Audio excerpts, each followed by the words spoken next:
नमस्कार दोस्तों, Gurukul of politics पर आपका स्वागत है। मैं हूं आपका दोस्त धर्मेंद्र कवारी। मेरे साथ जो आज शख्सियत बैठे हैं दोस्तों, ये एक बहुत ही महत्वपूर्ण व्यक्ति हैं आज के दौर के हिसाब से, क्योंकि ये एक करियर कोच है।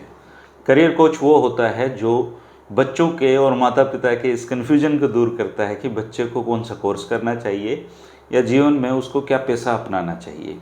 ये बहुत अलग तरह का आज के दौर की ज़रूरत है। और अमित डागर सर भिवानी से संबंध रखते हैं और ये खुद का इनका एक स्कूल भी है, वहाँ पे बहुत ही शानदार विद्यांतरिक स्कूल चलाते हैं ये। लेकिन ये पूरे भारत के बच्चों को करियर की काउंसलिंग देते हैं। तो आइए जानते हैं इनसे कुछ पेरेंटिंग से जुड़े हुए और करियर से जुड़े हुए सवालों के जवाब इनसे लेते हैं। डागर सर, स्वागत है आपका गुरुकुल ऑफ पॉलिटिक्स पर। नमस्कार धर्मेंद्र जी, और गुरुकुल ऑफ पॉलिटिक्स के सभी दर्शकों को मेरा नमस्कार। डागर सर, जैसे स्पेशलाइज हर चीज़ में आ गई है जी, तो ये करियर को लेके आज के दौर के मतलब करियर कोच की ज़रूरत क्यों है हमें? धर्मेंद्र जी, आज अगर आप देखोगे तो गिने चुने 5-6 करियर सभी पेरेंट्स भी जानते हैं, बच्चों को तो बहुत जानकारी होती नहीं। तो उनकी पर्सनैलिटी के हिसाब से, उनकी स्किल के हिसाब से, उनके इंटरेस्ट के हिसाब से वो किस करियर में जाएं। और करियर सिर्फ पैसे कमाना नहीं होता है, आप खुश भी रहना चाहिए आपको। तो ऐसा करियर जहां आप खुश भी रहो और पैसा भी कमाओ, रोजी रोटी भी कमाओ, तो वो मार्गदर्शन करने के लिए जो काउंसलर्स होते हैं या करियर कोच होते हैं, ये बहुत मददगार होते हैं। अच्छा, वो ये बता देते हैं कि इस बच्चे का इंटरेस्ट इस चीज़ में है और ये काम करेगा तो खुश रहेगा। बिल्कुल। अच्छा, आम तौर पे जब आप बच्चों का से मिलते हैं तो आज के दौर में सबसे ज़्यादा डिमांड किन फील्ड की है कि मेरा बच्चा तो इसी में जाना चाहिए? जी, वो जैसे कॉमन जानकारी है, आप शहर में भी देखते हो, आसपास भी देखते हो, हर बच्चा या तो IIT JEE करना चाहता है, मतलब वो इंजीनियर बनना चाहता है, या वो नीट करना चाहता है, डॉक्टर करना चाहता है। फिर आपके पास थोड़े बहुत जो बच्चे हैं वो NDA कर लेना चाहते हैं, और एक क्लैट, 4 मेन एग्ज़ाम हैं जो 12th के बाद जिनमें बच्चे थोड़ा सा फोकस करते हैं। हमारे यहाँ थोड़ा सा नीट और JEE को लेके ये है कि साइंस के करियर्स हैं, तो पेरेंट्स को ये लगता है कि अगर बच्चा इनमें चला जाता है तो एक अश्योर्ड करियर उनको दिखता है। लेकिन मैं ऐसा नहीं मानता, आर्ट्स और कॉमर्स के भी बहुत अच्छे करियर्स हैं। अब अगर नीट और JEE की हम बात करें तो पूरे देश में अगर कोचिंग संस्थानों का आप एक डाटा मोटा मोटा लगाएं तो 20 लाख बच्चे तो हर साल जाते ही हैं। हाँ जी, 24 लाख बच्चे पिछले साल बैठे थे। इस साल नीट में 25 लाख बच्चे बैठने का अनुमान है, और हमारे पास सिर्फ 1.25 लाख सीट हैं। 1.25 लाख सीट हैं। तो बाकी जो बचे हुए बच्चे हैं वो क्या करते हैं सर? हाँ, ये पेरेंट्स को समझना है कि वो क्या करते हैं। बहुत ज़्यादा पेरेंट्स जो हैं वो इस जिद में रहते हैं कि नहीं मुझे तो यही करवाना है, तो वो ड्रॉप ईयर लेते हैं। एक बार नहीं, 3-3 साल तक कई बार वो बच्चों को ड्रॉप ईयर दिलवाते रहते हैं। तो ये बड़ा खतरनाक ट्रेंड है। बच्चे की स्किल, इंटरेस्ट, पर्सनैलिटी को समझ कर वो करवाना चाहिए। बच्चे के मार्क्स हमारे सामने होते हैं 10th में, उसका साइंस में कितना है, मैथ में कितना है। एक बच्चे के अगर 50%, 60% नंबर हैं और आप उसे साइंस सब्जेक्ट दिलवाना चाहते हो, तो उस बच्चे के साथ मैं मानता हूँ ज्यादती है। जो बच्चा ऑलरेडी 90, 95, 100 की तरफ है, उससे आप उस बच्चे को कैसे कम्पीट करवाओगे? और हमारे पास सीट्स लिमिटेड है। यही JEE का हाल है भाई। JEE में 16 लाख बच्चे बैठ रहे हैं। सीट हमारे पास जो गवर्नमेंट कॉलेज की हैं, IITs की हैं, 40,000 के आसपास हैं। तो बाकी बच्चे, लेकिन सबका एप्टीट्यूड नहीं होता। अगर आप इनकी स्कोरिंग देखोगे तो 60% बच्चे जो हैं बहुत सीरियस नहीं होते उन एग्ज़ाम को लेकर। 40% का ही एक्चुअल कंपटीशन होता है। बाकी बच्चे किसी भी और विषय के लिए बने होते हैं, जो हम साइकोमेट्रिक टेस्ट से बहुत अच्छे से आइडेंटिफाई करवाते हैं। मैं साइकोमेट्रिक टेस्ट पे भी बात करूंगा सर कि ये क्या चीज़ है, लेकिन उससे पहले मैं ये आपसे जानना चाहता हूँ कि ये जो नीट, JEE, क्लैट, ये 4-5 जो पैसे हैं, इनमें जो इतने लाख बच्चे जा रहे हैं, ये बच्चों की जिद है या पेरेंट्स की जिद है? इसमें मेजॉरिटी अगर मैं समझूं तो पेरेंट्स का ही ज़्यादा रोल है, क्योंकि अभी भी हमारे समाज में सारे डिसीजन पेरेंट्स ही ले रहे हैं।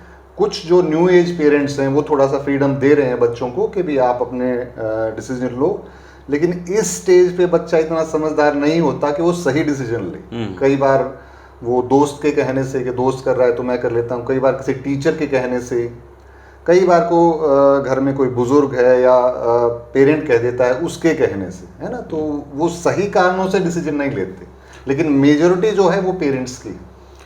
तो बच्चे का करियर डिसाइड करते हुए पेरेंट्स की जो भूमिका है वो भारतीय अपने दौर में सबसे ज़्यादा मानते हो आज भी। बिल्कुल बिल्कुल बिल्कुल। और पेरेंट्स कितने जागरूक हैं कि वो बच्चे को सही दिशा दे रहे हैं?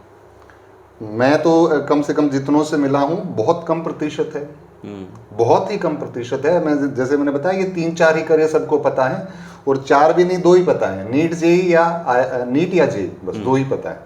ये इन्हीं की तरफ जाना चाहते हैं। तो आप ये देखिए, करीब 40 लाख बच्चे तो इन्हीं में बैठ जाते हैं, और फिर कुछ ड्रॉप आउट आ जाते हैं बाद में, उनमें से हर साल। तो ये बच्चे जब 2-3 अटेम्प्ट के बाद भी सफल नहीं होते हैं, तो डॉक्टर सर फिर ये क्या दिशा होती है इन बच्चों की? अब ये एक बच्चा अगर एक बार फेल हो जाता है तो उसकी मनोदशा क्या होती है?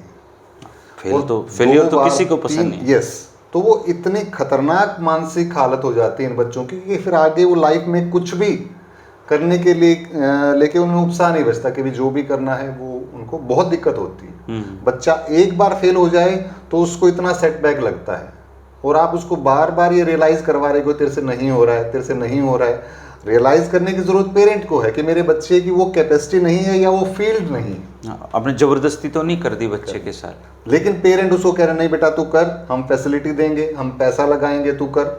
अब बच्चा कितना कर सकता है? उसकी कैपेसिटी से बाहर बच्चा नहीं कर सकता। तो 100 में से 60-70 बच्चे ऐसे ही होते हैं बेचारे। हाँ। जब आप सीट देखिए, और अगर जो स्कोरिंग पैटर्न है, हम इन एग्जाम्स का स्टडी करते हैं, मैंने स्टडी किया था, तो उसमें ने ये पाया था कि भी 40% थोड़े से सीरियस होते हैं। अगर आप उसको और ब्रेक डाउन करें तो और भी कम हो जाती है वो परसेंटेज। तो स्कोर आप देख रहे हैं, जो बच्चा स्कोर ही नहीं कर पा रहा है वो सीरियस कहाँ से होगा? लेकिन पेरेंट एक पुश लेके लगे हुए हैं कि भी कोचिंग करवा देंगे, कुछ और करवा देंगे। कोचिंग से बच्चे के मार्क्स कभी नहीं बढ़ते, उसका एक बेसिक टैलेंट चाहिए। एक ओवरऑल अगर पेरेंटिंग को देखा जाए डागर जी, तो पेरेंट्स को क्या नहीं करना चाहिए? मेरे ख्याल से अब ये महत्वपूर्ण ज़्यादा हो गया है। हाँ बिल्कुल। बच्चे को थोड़ा बहुत 10th तक तो उनको अपनी तरफ से ये एक्सपोजर देना चाहिए, जितनी भी एक्टिविटीज़ वो कर सकते हैं। बच्चे का टैलेंट आप कैसे आइडेंटिफाई करोगे? बच्चे का टैलेंट तभी आइडेंटिफाई कर पाओगे जब आप उसे एक्सपोजर दोगे कि वो अलग अलग तरह की एक्टिविटीज, बहुत सारे काम करेंगे, तो उसमें से कोई वो एक पिक कर पाएगा, हाँ मेरा इस चीज़ में इंटरेस्ट है, इस चीज़ में इंटरेस्ट है। अगर आप सिर्फ और सिर्फ उसको एकेडमिक्स पर फोकस रखोगे तो वो तो घोड़े के जैसे साइड में वो लगा देते हैं, उसे एक ही डायरेक्शन में आप दिखा रहे हो। अब वो हर बच्चे का टैलेंट नहीं होता कि वो एकेडमिक्स में अच्छा कर पाए। तो ये काम बिल्कुल नहीं करना चाहिए कि आप बच्चे को सिर्फ एकेडमिक्स के मार्क्स पर तोल रहे हो कि इसके कम आ रहे हैं तो उसको और पुश कर रहे हो। इतने सारे फील्ड्स हैं, आप बच्चे को ओपन कीजिए, एक्सपोजर दीजिए, और बच्चा कहीं ना कहीं जरूर निखर के आएगा। हर बच्चे में टैलेंट होता है, ऐसा कोई बच्चा नहीं होता जिसके अंदर कोई टैलेंट ना हो। जी, भगवान ने तो इनबिल्ट किया सबके अंदर, सबके अंदर है। ऐसा कोई इंसान नहीं बना जिसके अंदर कोई टैलेंट ना हो, कोई स्किल ना हो, लेकिन हमें उसे आइडेंटिफाई करना है। आइडेंटिफाई जब तक उसको एक्सपोजर नहीं दोगे आप आइडेंटिफाई नहीं कर पाओगे। आपने दिखाया नहीं कि वो गाना गा सकता है और कोई काम कर सकता है, स्पोर्ट्स खेल सकता है। इनको तो हम करियर नहीं मानते ना। हाँ। गाना गाने को हम करियर ही नहीं मानते। लेकिन तो हम पेरेंटिंग क्या, हम तो सिर्फ करियर पेरेंटिंग कर रहे हैं। पेरेंटिंग नहीं कर रहे हम बच्चों की, करियर पेरेंटिंग कर रहे हैं कि भी क्या बनना है तुम। पैदा होता है उसी दिन लग जाते हैं 4-5 साल, तो हमें अच्छा लगता है बच्चा फिर क्या बनेगा। मुझे एक बच्चा मिला, एक साथी मिला, तो उसका बेटा साथ था, तो बोला मिलिए हमारे डॉक्टर साहब से। तो मैंने हंसी आई, मैंने कहा ये ना बनना चाहे तो? बोलो बनेगा कैसे नहीं बनेगा। भाई ना बनना चाहे क्या जरूरी थोड़ी है। मतलब आप उसको अभी से कैसे आपने आइडेंटिफाई कर लिया कि डॉक्टर बनेगा। दूसरा, आप डॉक्टर बनाना भी चाहते हो तो आपको उसको उस तरह का फिर माहौल देना चाहिए। एक तरह की ये भी पेरेंटिंग है, चलो आपने मान लिया आप इसको डॉक्टर बनाना चाहते हो तो उसको उस तरह का माहौल दो, आप उस तरह का सपोर्ट दो। आपने कह दिया डॉक्टर बन जाओ और फिर वो उस तरीके से नहीं चले। अक्सर पेरेंट्स को दूसरे बच्चों से तुलना करने की आदत होती है डागर जी, कि फलाना लड़का तो देख लो गांव में रहता था, उसके पिताजी तो गरीब हैं, फिर भी वो नीट कर गया। तो इस तरह की जो तुलना शहरी और ग्रामीण क्षेत्रों में होती है, इस तुलना का क्या असर आपने देखा है? बिल्कुल भी बहुत डेंजरस। जैसे कंपैरिजन बच्चों से कभी नहीं करना चाहिए। हर बच्चा अलग है। गेंदे के फूल को और रोज को आप कैसे कंपेयर कर सकते हो? तो आपको तो अपने बच्चे को समझना है और उसको एक्सेप्ट करना है जो भी वो है। ताने मारते हैं हम कि हमने तेरे को इतना पैसा लगा दिया, ये कर दिया, फिर भी तो कुछ नहीं कर पाया। नेगेटिव बोलते हैं, बिल्कुल नहीं बोलना चाहिए। कंपैरिजन बिल्कुल नहीं करना चाहिए, गलत। जो हमारी पेरेंटिंग थी जी, हम जिस तरीके से बड़े हुए हैं, अब हमारे जो बच्चे हैं टोटली डिफरेंट है जी। हाँ, टोटली अलग। तो उस पेरेंटिंग से तुलना करके आज के बच्चों को तो नहीं पाला जा सकता। वही, जैसे पेरेंटिंग में मैं हमेशा कहता हूँ कि समय और संदर्भ बहुत महत्वपूर्ण है। कि आप पेरेंटिंग किस समय के लिए कर रहे हो? कि आपका बच्चा आज पैदा हुआ है, आगे जीना है उसने, आप पीछे से जी के आए हो, तो संदर्भ आप कहाँ से ले रहे हो? आप संदर्भ पीछे से ले रहे हो, आपकी पेरेंटिंग से ले रहे हो। और बच्चे ने किस समय में जीना है? आगे वाले समय में। तो आप दोनों ही चीजें गलत कर रहे हो। तो आप संदर्भ समझिए कि मुझे उस समय में मेरा बच्चा जिएगा, तो मुझे संदर्भ भी वैसा ही लेना पड़ेगा। समय और संदर्भ अगर आप ठीक रखते हो बच्चों को, तो आप पेरेंटिंग ठीक कर पाएंगे। जी, 2 सवाल हो रहे हैं डागर सर आपसे।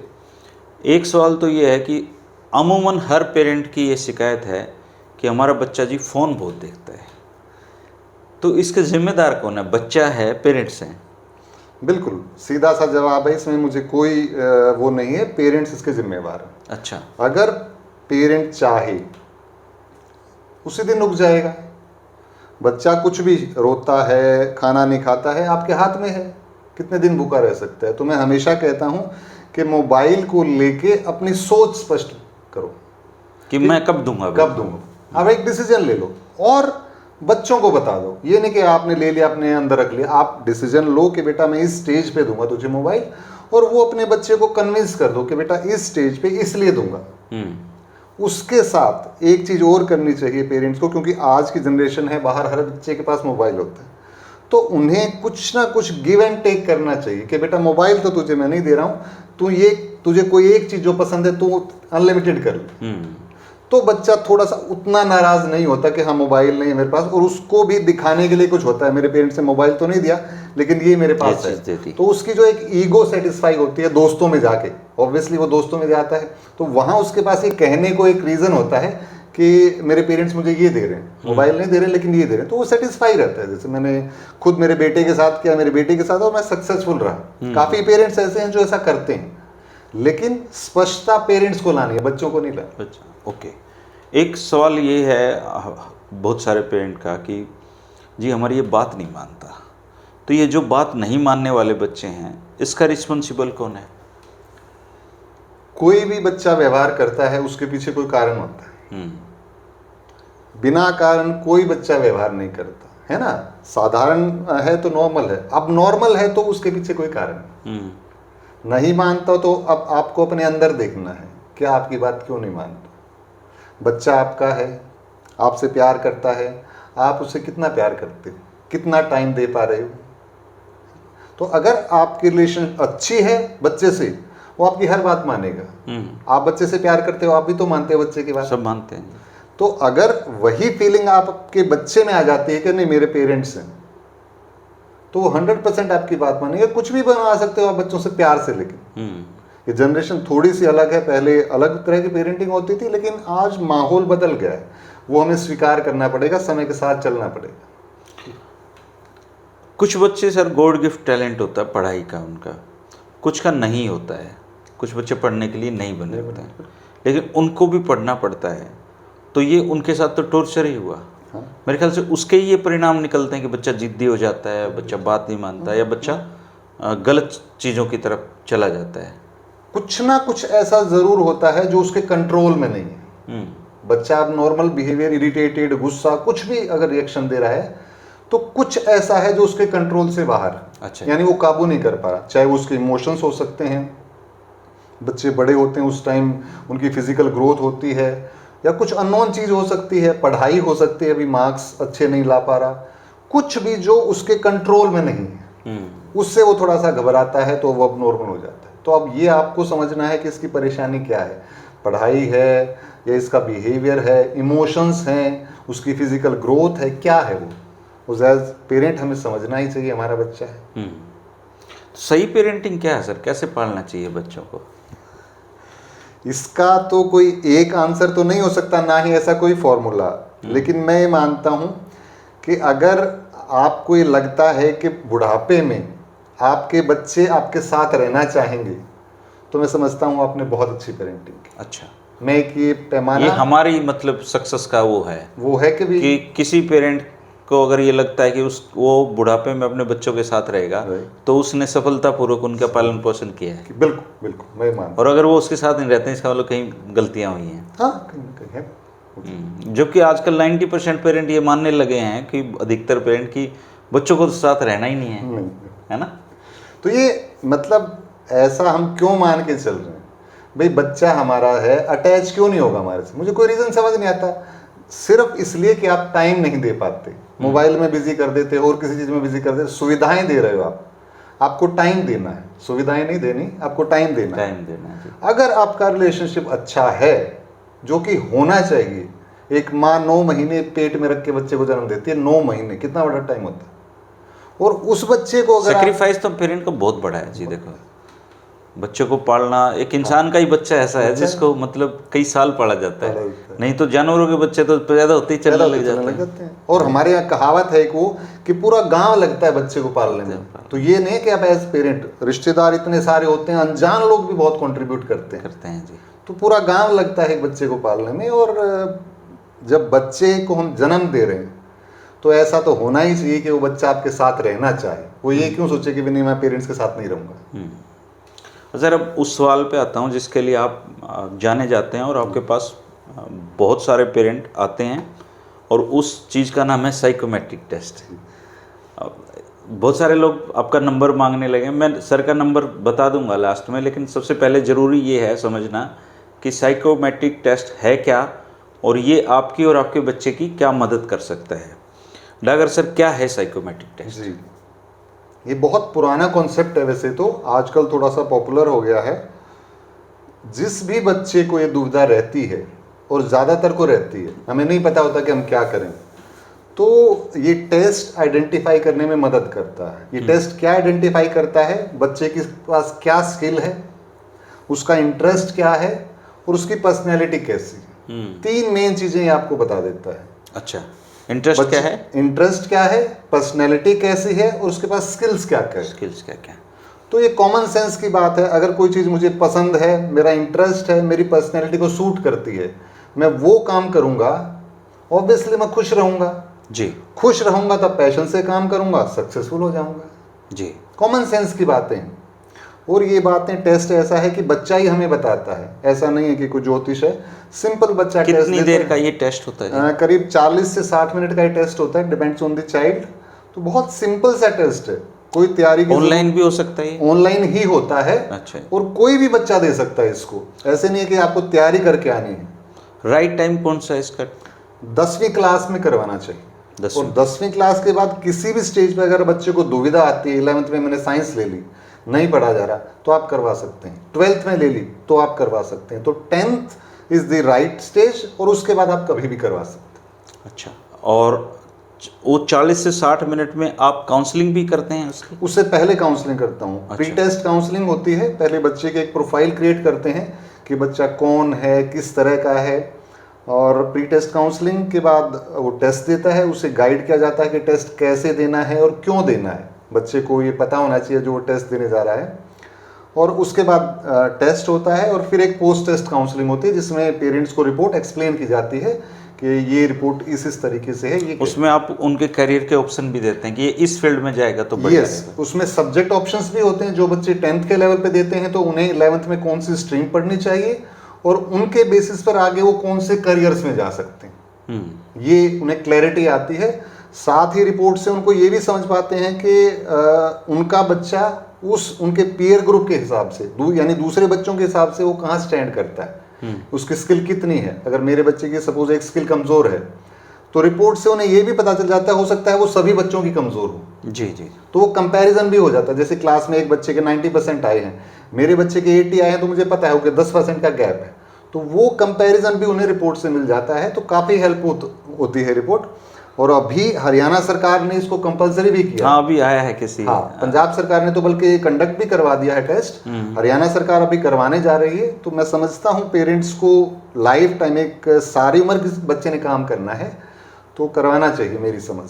अच्छा, ये क्या अफोर्डेबल है सर? बहुत सारे लोग पूछते फीस कितनी है, फीस बहुत ही अफोर्डेबल है। 2600 रुपये में मैं इस टेस्ट को करता हूँ। अगर आप दिल्ली गुड़गांव करवाने जाएंगे, उसमें मैंने ऑनलाइन चेक किया था 20-20 हज़ार रुपये भी लेते हैं। हाँ, मतलब 8000 से लेकर और 50,000 रुपये तक फीस चार्ज करते हैं। लेकिन मैं इसको बच्चों की हेल्प करने के एंगल से ज़्यादा करता हूँ, इसलिए।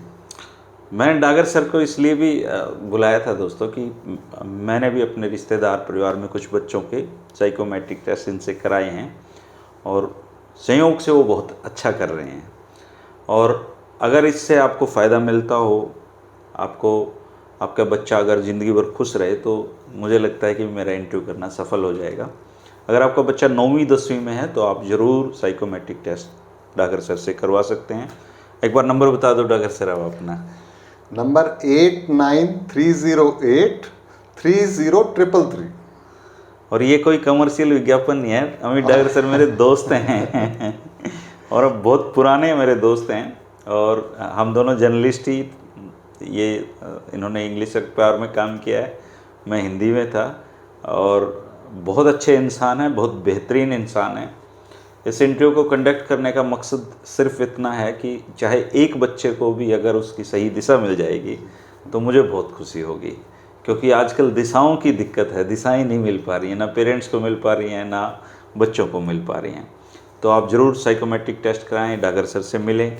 और सबसे बड़ी बात, अगर बच्चा जिद्दी है, बच्चा बात नहीं मान रहा है, तो ये दोष उसका नहीं है। नहीं डागर बिल्कुल, ये पेरेंट्स को सोचना है हर चीज़ का अंदर की तरफ। हाँ, कि अगर हम उसकी तरफ एक उंगली कर रहे हैं तो बाकी उंगली हमारी तरफ है। बिल्कुल बिल्कुल बिल्कुल सही कह रहे हैं। शुक्रिया अमित सर, आप आए और आपने बच्चों के बारे में इतनी बेहतरीन बातें रखी।